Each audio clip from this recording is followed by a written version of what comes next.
দেশের পরিবর্তিত পরিস্থিতিতে আমরা চেয়েছিলাম সবাই যে একটা বৈষম্যহীন রাজনীতি মুক্ত ক্যাম্পাস, এবং সেই প্রেক্ষিতে যারা বিশেষ করে শিক্ষার্থীরা রাজনীতি মুক্ত ক্যাম্পাসের আন্দোলন করে আসছিল, আমরা দেখতে পাচ্ছি তারাই আজ অন্ধকার রাজনীতির করাল গ্রাসে বন্দী। এ কারণেই 18ই ফেব্রুয়ারি 2025-এ আমাদের এই ক্যাম্পাসে উদ্ভূত সংকট নিরসনে শিক্ষকবৃন্দের কোনো চেষ্টা সফল হয়নি বলে শিক্ষকবৃন্দ মনে করে।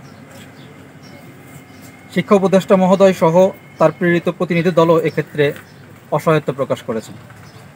ফলে সুষ্ঠু তদন্ত ছাড়া চাপের মুখে ভাইস চ্যান্সেলর ও প্রো ভাইস চ্যান্সেলরের অব্যাহতি সিদ্ধান্তে মূলত ন্যায় বিচারের পরাজয় হয়েছে।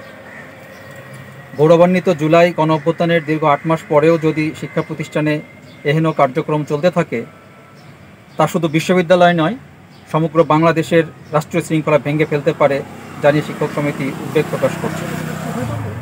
তবে অত্র বিশ্ববিদ্যালয়ে দ্রুত শিক্ষার সুষ্ঠু পরিবেশ ফিরিয়ে আনতে শিক্ষকবৃন্দ সবসময় সচেষ্ট থাকবে। বিশ্ববিদ্যালয়ের শৃঙ্খলা বিধি আছে, শৃঙ্খলা পরিচালনা কমিটি আছে, ওনারা তাদের মতো করে কাজ করবে।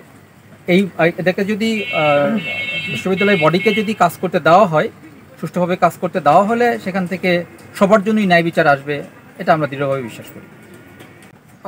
না যাওয়ার ঘোষণার সাথে এখনকার এই বিবৃতির কোনো সম্পর্ক নেই। সেটা ছিল ছাত্রদেরও দাবি যে সেই ফেব্রুয়ারির ঘটনার সাথে জড়িত দোষী ব্যক্তি তাদের বিচার নিশ্চিত না হওয়া পর্যন্ত শিক্ষকবৃন্দ ক্লাসে ফিরবে না। এটা আমাদের পূর্বের অবস্থান, সেটা ওইভাবেই আছে।